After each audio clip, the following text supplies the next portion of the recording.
And now we're on YouTube, ladies and gentlemen. Fantastic. So, Jay, I'm sorry, one more time. What was the topic for that roundtable discussion today? The topic was, where is the gloving movement going? Where is it developing to? You know, because I've seen how it's developed in the past, and now I feel like it's getting more intricate or more complex. What are your guys' thoughts? Before you guys answer real quick, when you say where's the gloving movement, are you saying as far as the understanding of the art, or are you talking about the community, or both, or are you being specific in any way? I would say that what is becoming perhaps popular within gloving? What is this? Are people becoming more intricate, more detailed, more concept, more becoming more of the like a jigsaw puzzle, or is it something else? Is there a certain uh, movement that's becoming more popular? Maybe you're seeing. I think this has a lot to do with generations in gloving on where all of us started, because while I'm seeing some of the motions and movements like clusters, for example, starting to get things smaller and more technical, I feel like I'm almost seeing a resurgence of certain things from past times in gloving, specifically the charisma of the individual glover. That's just what I've been observing. What do you guys think? Yeah, I'd have to say that that makes sense. There's that old saying, history repeats itself, right? It's just different iterations of it. Like cell phones, right? Pocket watches went from the pocket to the wrist, and now they're back in our pockets. Just they're a phone this time. Right. So when it comes to like clusters, right? They came from dials originally, right? Well, those glovers that got into dials didn't have dials when they started. People who made clusters did, and now we're seeing generations who started with clusters, take it to a whole nother level. And it's not just clusters, but I'm just using that as an example. But yeah, it holds. So, Mr. Advanced Grid Concepts on You Got Moves or Advanced Grid Concepts Coach on YouGotMoves.com. Where, if dials is the past and clusters is the present, what is the future? Honestly, there are a few out there, quite a few that would give me a run for my money. One of which people should keep an eye out for is Hoodie. He does some really interesting things with depth when it comes to clusters, and that's something I started to think about too. It's just really hard to conceptualize because really it's a sheet of a grid, two-dimensional, right? To take it into 3D really takes some thought. But as far as where that's gonna go, I really can't say. I mean, we'll see. That's wild. That really is. Jay, I noticed that with the gloving, one of the things unique about gloving compared to a lot of dance styles that you are well versed in is depth perception. Is a huge difference. Totally. So, yeah, I mean, it's interesting because, when I got into tutting and finger styles and everything was very 2D. Like, even though people would tut, like they would turn their wrist, it wasn't like I'm trying to literally go into your personal bubble or whatever you want to call it, your space. So, when I saw gloving and then especially experiencing it, you notice there's a lot of intimacy. It's very intimate. Like a tutter or fingerstyle isn't going to be in close to you. Like they're far away. If you watch any of the tutting videos and etc. But the thing about gloving, which is what I love, is that depth. They mess with the perception, and I know from my understanding, it's because of the light and it's because of just the visual, the trails, and it's creating that. But yeah, totally gloving. That's something I would say makes gloving extremely unique compared to finger styles and finger tugging. Awesome. Yeah. Well, let's talk about these glovers a little bit. Oh, Question. yes, no. Bringing back, I wanted to talk about, because we were just talking about the time periods from the past, the future, how things repeat itself. When you see these glovers, can you tell if they're modern or if they're more past or OG, or if they're very can you find just from their style where you would place them in the timelines. Like for instance, in the popping world, there's some techniques that I'm like, he's from the 80s, I could see that. And then there's some techniques I'm like, he's like new, like that's different. So what are your thoughts on that? Oh, It- without a doubt. Yep. I would say it all comes down to that whole tabula rasa thing, right? Where it's like the blank slate. You take somebody who has never seen it before and you introduce them at a certain level, they're gonna start at that level and then rise. It you can definitely see it in styles, but there's also that saying you can't teach an old dog new tricks. I feel that once all Glovers get set in their style, they've in a way dated themselves. You know, it might be a little controversial to say, but Be controversial. We're making TV here. but I believe that, you know, and anybody that disagrees, all I'll say is you can identify, for the most part, Glovers from generations based on their style. Mm. I will say there's definitely exceptions to it. I'm sorry to There cut you off. are. There's definitely you're good. exceptions, like where you're like, how long? Like you've been gloving a couple years. Like I've been doing this 2 months. Like, okay. Yeah, there are. In outliers. that case, Teddy, then I guess the question is how their skill level in that style. Because if they're really good, then it's like you can't tell how long they've been gloving versus the style of movement. Because like if you took a Glover from 2000 and I'm sure you can see the styles like different, right? You mean, well, if we're talking about like oldest Glovers, like 2006, 2007, Yeah. then yeah. But I'm sorry, Sarah, you look like you got something you want to add to this, so I'll give you the floor. I think I'd almost argue that I can kind of pick it out with most Glovers, even just in the finger roll. And I think it That too, really, yes. you can really see it in their finger rolls, even if they're just delivering one or two. You know, like if you think about some of your most basic motions, the most foundational things that you need to learn in like liquid dance or popping or tutting, it's the finger roll. It's our push up, it's our dexterity. And even if you don't like to throw it in a lot of your shows, you need to have it. And you can observe, in my opinion, the way that people throw their finger rolls, the way they snap, the way they bend, you can almost identify the era that way just based on how they move their motions. You know, like you can see some of the, you know, slower, kind of more fluid tech that I would say appeared in like 2014, 2016 era. They'll be like, and then you can take that same motion, pull it back like 3 years, and suddenly it's like whipping and snapping. It's the same thing, but different intentions.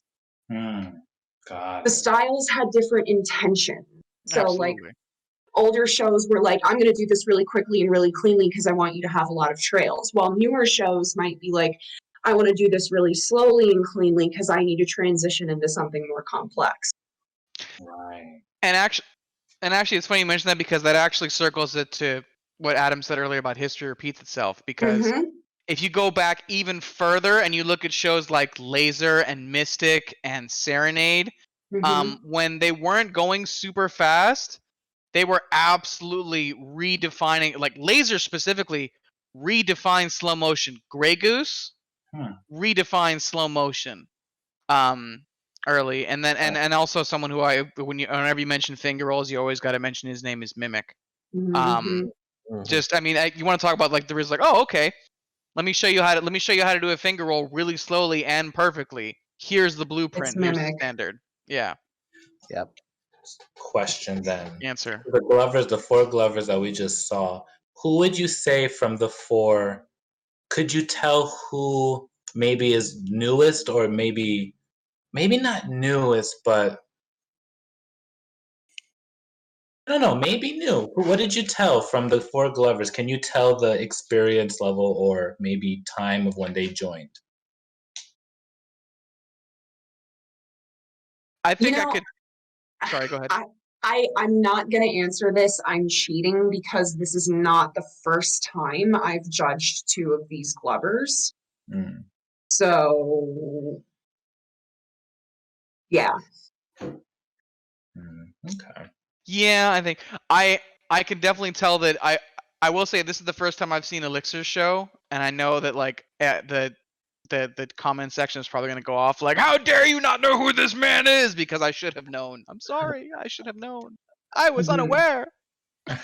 But I did not know his shows beforehand, so I will say that I think he's definitely not been gloving as long, but he's definitely not new to this. I would say I don't think he's been gloving more than like 3 or 4 years, but he's definitely a prodigy for his uh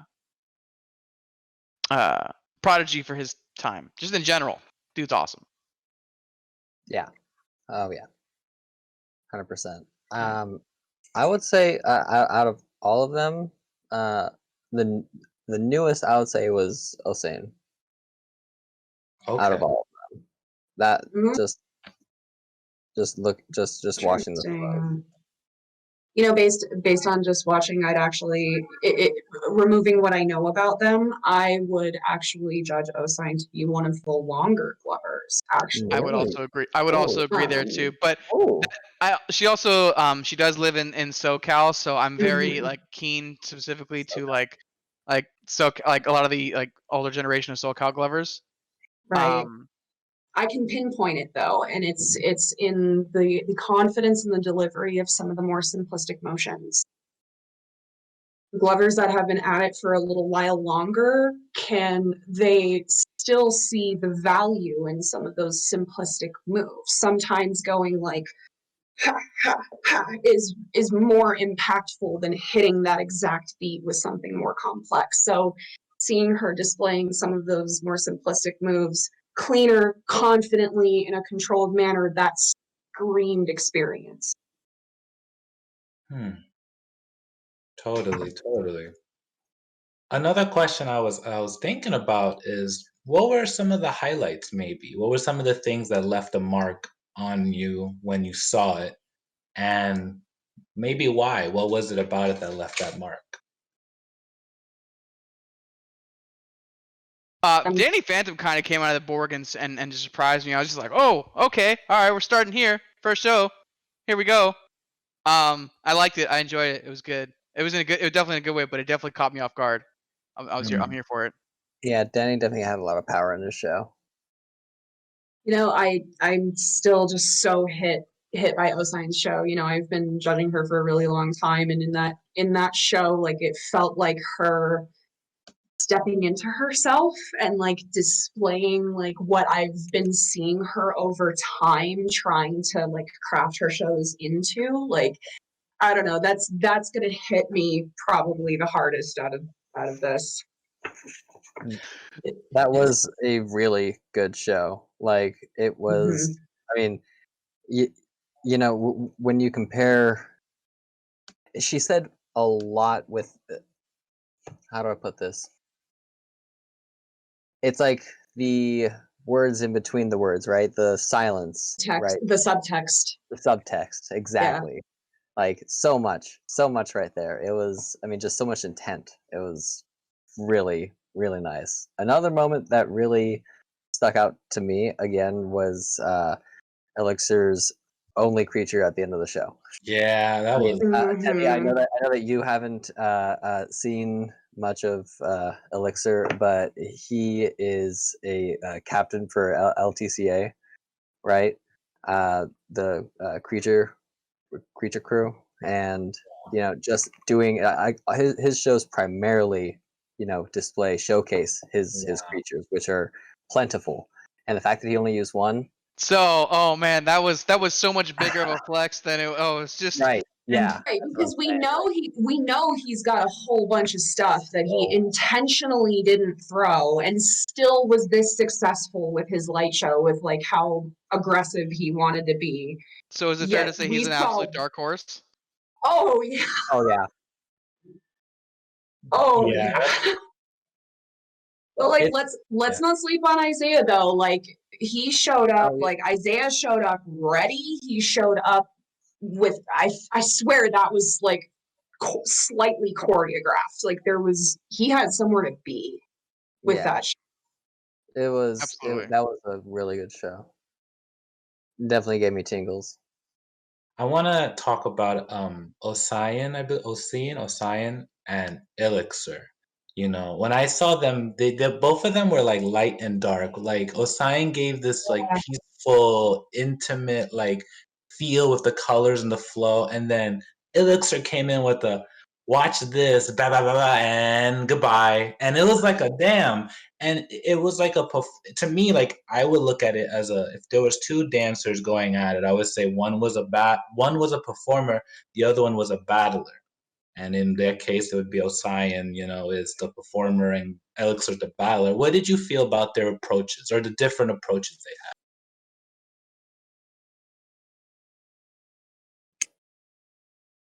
Somebody want to go? I'll take it. Yeah, I'll take it. Approach is kind of like the highlight that I'd say for even all four of these shows that we just saw that I hope to see through the rest of GFC is that all of these glovers have come to us saying, this is my approach. Judge it how you will. They all just had such different lanes and avenues. And yeah, Elixir and Osain having such a completely different avenue and approach to it was just brilliant. And I'm glad we don't have to do these elimination based, or I would not be having as much fun with it. Exactly. Like, oh God, make me match the intents of these shows and judge them against each other. Like, oh boy, that's so much harder. First rounds are so interesting when it comes to competitions because on one hand you're making a statement, right? You're saying, hey, this is who I am. I'm here. You know, I'm trying to win, right? That's everybody's statement. It's just how they're saying it, right? And on the other hand, you got to remember this is the first round. You know, you don't want to shoot everything off. So, and the idea is that I'm sorry to cut you off there, Go ahead. Recursion, but the structure of this tournament and being able to have that guaranteed second round, because all these glovers, no matter what they do, even if and let's be clear, they are absolutely nowhere near zeros, but let's just say for God forbid every glover scores 0 in every category on these shows, it wouldn't matter because they still have another show to put on after this, guaranteed. Like there's no way that this is the only chance they get to show everything. So it really gives people the freedom to like take some chances and spread some things out and save some stuff for later. And we're 4 light shows in to out of 48, and we're already seeing that in round 1. You know, and I gotta say, thanks for bringing that up, Teddy. The score, not the scorecard, the structure of the rounds and how it's set up.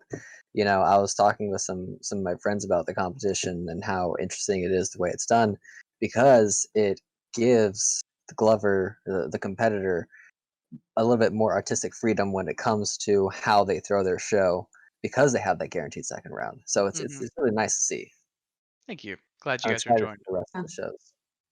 It also gives people kind of a chance to learn, a chance to pay attention, you know, that if maybe they didn't hit quite as hard as they wanted to in the first round, they can, you know, take some notes and approach it differently and maybe take some advantage of people who didn't listen to our feedback and they might squeak through. So that's always my big thing with competitions is if I can survive the rounds long enough to learn what the judges want from me, I'm in better shape.